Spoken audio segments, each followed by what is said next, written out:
കൂട്ടുകാരെ, മിനീസ് കിച്ചണിലേക്ക് എല്ലാവർക്കും സ്വാഗതം കേട്ടോ. ഇന്ന് നമ്മൾ വെറൈറ്റി ആയിട്ടുള്ള ദോശയുടെ റെസിപ്പിയാണ് കേട്ടോ. നല്ല സോഫ്റ്റ് ആയിട്ടിരിക്കുന്ന ദോശയുടെ റെസിപ്പിയാണ്. റവ കൊണ്ടാണ് ഉണ്ടാക്കിയിരിക്കുന്നത്. വീഡിയോയിലേക്ക് പോകുന്നതിന് മുമ്പ് വീഡിയോ കണ്ട് ഇഷ്ടപ്പെടുവാണ് ലൈക്ക് ചെയ്ത് ഷെയർ ചെയ്ത് കമൻറ്റ് ചെയ്ത് സബ്സ്ക്രൈബ് മറക്കില്ല. നമുക്ക് വീഡിയോയിലേക്ക് പോകാം. കപ്പ് റവ എടുത്തിട്ടുണ്ട്. 1 കപ്പ് ആദ്യം ഇട്ടു. 1.25 കപ്പാണ് നമുക്ക് വേണ്ടത് കേട്ടോ. അപ്പോൾ ഞാൻ 1.25 കപ്പ് റവ എടുത്തിട്ടുണ്ട്. ഇതിലേക്ക് നമുക്ക് ആവശ്യത്തിനുള്ള വെള്ളം ഒഴിക്കാം. 1 കപ്പ് തൈര് എടുത്തിട്ട് 1/2 കപ്പ് വെള്ളം ഒഴിച്ച് മിക്സ് ചെയ്തതാണ് കേട്ടോ. അപ്പോൾ നമ്മൾ 1 കപ്പ് തൈരായിട്ടല്ല, 1/2 കപ്പ് തൈരും 1/2 കപ്പ് വെള്ളവും കൂടെ മിക്സ് ചെയ്തെടുത്താണ്. അപ്പോൾ നമുക്ക് വെള്ളം തന്നെ മതിയെങ്കിലും വെള്ളം തന്നെ ഒഴിച്ചാലും മതി കേട്ടോ. അപ്പം ഞാനിങ്ങനെ ഒഴിച്ചേക്കുവാണ്. ഇത് ഒഴിച്ചിട്ടുണ്ട്. നമുക്കിതൊന്ന് മിക്സ് ചെയ്യാം. ഇപ്പോൾ നമ്മൾ 1 കപ്പ് വെള്ളമാണ്. ഇത് 1 കപ്പ് തൈരും വെള്ളവും കൂടെ ചേർത്ത് 1 കപ്പ് ഒഴിച്ചിട്ടുണ്ട്. അപ്പം തൽക്കാലം നമ്മൾ അത്രയാണ് ഒഴിച്ച് വെക്കുന്നത്. നമ്മളിനി 10 മിനിറ്റ് നേരം ഇതൊന്ന് റെസ്റ്റ് ചെയ്യാൻ പറ്റും. അതിന് ശേഷമാണ് നമ്മൾ ബാക്കി വെള്ളം ചേർക്കുന്നത്. 10 മിനിറ്റിലേക്കൊന്ന് മൂടി വെക്കാവേ. 10 മിനിറ്റ് ആയിട്ടുണ്ട് കേട്ടോ. നമ്മുടെ റവയെല്ലാം നല്ലോണം ഒന്ന് കുതിർന്ന് കണ്ടോ, വെള്ളമെല്ലാം വെച്ചിട്ടുണ്ട്. നമുക്കിനി ഇതിനകത്തേക്ക് വെള്ളം ഒഴിക്കണം കേട്ടോ. തൈര് ചേർക്കുമ്പോൾ ഒരു നല്ല ടേസ്റ്റാണ് കേട്ടോ. അപ്പോൾ ഒത്തിരി ചേർക്കാതെ ഞാൻ പപ്പാതി കണ്ടല്ലോ നിങ്ങൾ, വെള്ളവും ഇതുകൂടെ.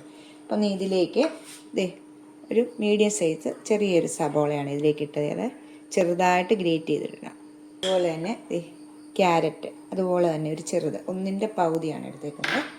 ചെറിയ ഒരു കഷ്ണം ഇഞ്ചിയും 1 പച്ചമുളകും, കുറച്ച് കരിയാപ്പില, അല്ലെങ്കിൽ നിങ്ങൾക്ക് മല്ലിയില ഇഷ്ടമുള്ളൊരു മല്ലിയില ഇടുക കേട്ടോ. അപ്പോൾ മല്ലിയില നമ്മുടെ കയ്യിലില്ലാത്തത് കൊണ്ട് കരിയാപ്പില ഇടുമ്പോൾ ടേസ്റ്റാണ് കേട്ടോ. നമ്മളിപ്പോൾ ഉപ്പിട്ടിട്ടില്ല. ആവശ്യത്തിനുള്ള ഉപ്പ് ചേർക്കും. ഉപ്പൊക്കെ നിങ്ങളുടെ ആവശ്യത്തിനനുസരിച്ച് ചേർക്കും. 1 ടീസ്പൂൺ പഞ്ചസാര. നല്ല ഹെൽത്തി ആയിട്ട് നല്ല നമ്മുടെ ക്യാരറ്റും ഒക്കെ ഉണ്ട് നമുക്ക് ദോശയായിട്ട് നമ്മൾ ഉണ്ടാക്കാനായിട്ടാണ് കേട്ടോ. നല്ല റവ കൊണ്ട് നല്ല സോഫ്റ്റായിട്ട് നല്ല ടേസ്റ്റിലൊരു ദോശയുടെ റെസിപ്പിയാണ് കേട്ടോ. ഇനി നമുക്കിതിനകത്ത് 1 ഞുള്ള് കായം കൂടെ ചേർക്കാം കേട്ടോ. നല്ല ഈ പച്ചമുളകിന് പകരം നമ്മുടെ ഉണക്കമുളക് ഗ്രേറ്റ് ചെയ്ത് ഇട്ടാലും മതി കേട്ടോ. 1 ഞുള്ള് കായപ്പൊടി കണ്ടോ, അത്രയേ ചേർക്കത്തുള്ളൂ. നമ്മൾ മിക്സ് ചെയ്ത ശേഷം നമുക്കിനി ഇതിലേക്ക് വെള്ളം ഒഴിക്കണം. ആദ്യമേ നമുക്ക് ഇതെല്ലാം കൂടെ ഒന്ന് മിക്സ് ചെയ്യാം.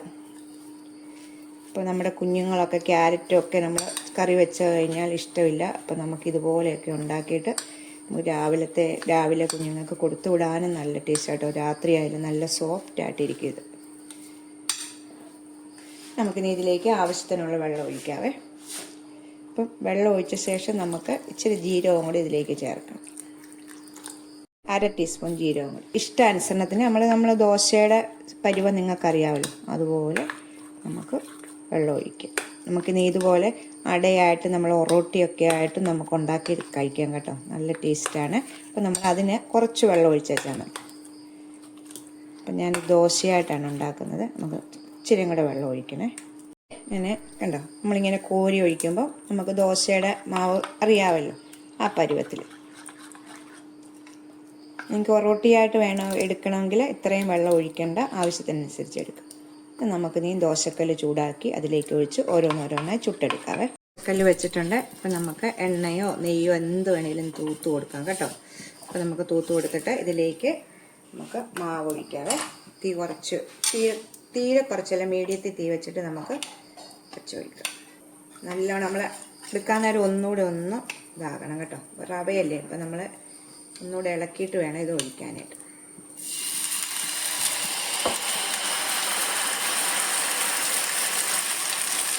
ഒന്ന് മുരിഞ്ഞ് ഒരു വശം ഒന്ന് ഇതായി വരുമ്പോൾ അതിലേക്ക് ഇച്ചിരി നെയ്യോ എണ്ണയോ എന്തെങ്കിലും ഒന്ന് പുറത്ത് തൂത്ത് കൊടുക്കണം. അപ്പോൾ നല്ല ഇതായിട്ട് അങ്ങ് മുരിഞ്ഞ് കിട്ടും.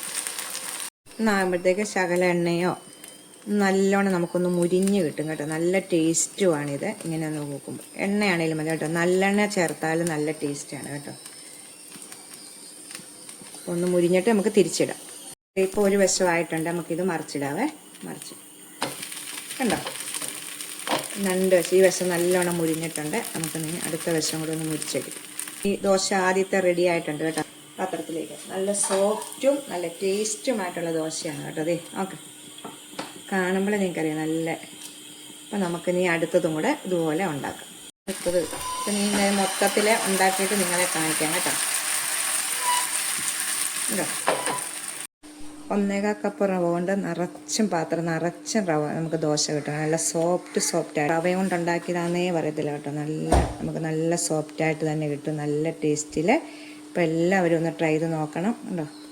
അപ്പം നമുക്ക് നീ ഇതിനകത്ത് കൂട്ടുകാരെ ഞാൻ പറയാൻ ഇട്ടത് കാണിക്കാതിരുന്നത്, അത് വീഡിയോ സ്കിപ്പ് ചെയ്ത് പോയതാണ്. പിന്നെ ഇച്ചിരി തേങ്ങാപ്പീര, ഒരു പിടി, ഒരു ശകലം ഇങ്ങനെ നമ്മുടെ കൈ കൊണ്ടെടുത്ത്, അതിന് അളവൊന്നുമില്ല, അല്ലെങ്കിൽ 1 ടേബിൾ സ്പൂൺ നമ്മൾ എടുക്കുന്ന റവയുടെ അനുസരിച്ച് തേങ്ങാപ്പീരയും കൂടി ഇടുമ്പോൾ നല്ല ടേസ്റ്റാണ് കേട്ടോ. ഞാൻ അപ്പം തേങ്ങാപ്പീരയും കൂടി ഇട്ടിട്ടാണ് ഉണ്ടാക്കിയത്. കരിയാപ്പിലയ്ക്ക് പകരം നിങ്ങൾ മല്ലിയില ചേർത്ത് അതിൻ്റെ ടേസ്റ്റ് കിട്ടും കേട്ടോ. കറിയോ എന്ത് കറിയാണേലും, അപ്പം ഞാനിപ്പം വെജിറ്റബിൾ കറിയാണ് ഉണ്ടാക്കിയിരിക്കുന്നത്. ഇതിന് മധുരവും ഇതിൻ്റെ എരിവും ആ കായത്തിൻ്റെ ടേസ്റ്റും എല്ലാം. അപ്പം എരിവൊന്നും അധികമില്ല. പിള്ളേർക്കൊക്കെ ഇത് ഉണ്ടാക്കി കൊടുക്കണം. അപ്പോൾ എല്ലാവരും ട്രൈ ചെയ്ത് നോക്കുക. അടുത്ത വീഡിയോ കാണാൻ. ടാറ്റാ.